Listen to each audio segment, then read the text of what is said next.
मराठा समाजाकडून पुकारण्यात आलेल्या बंदला आता धाराशिवकरांनी देखील उत्स्फूर्त प्रतिसाद दिला। मनोज जरांगे यांच्या उपोषणाच्या समर्थनात धाराशिव बंदची हाक देण्यात आली आहे। अत्यावश्यक सेवा वगळता सर्व दुकानं या ठिकाणी बंद ठेवण्यात आली आहे। धाराशिव, तुळजापूर, उमरगा, भूम, परंडा, वाशी या ठिकाणी हा बंद पाळण्यात येतोय। मराठा आरक्षणाच्या अंमलबजावणीसाठी गेली 5 दिवसापासून मनोज जरांगे पाटील यांचं आमरण उपोषण सुरू आहे आणि त्या आमरण उपोषणाला पाठिंबा देण्यासाठी धाराशिव जिल्हा बंदची हाक देण्यात आली आहे आणि या जिल्हा बंदला धाराशिवमध्ये 100% प्रतिसाद मिळताना दिसतोय।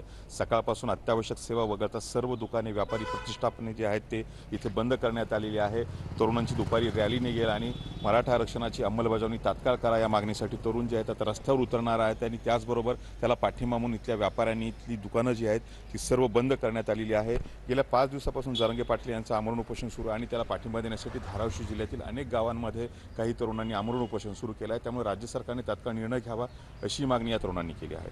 संतोष जाधव, TVN मराठी, धाराशिव।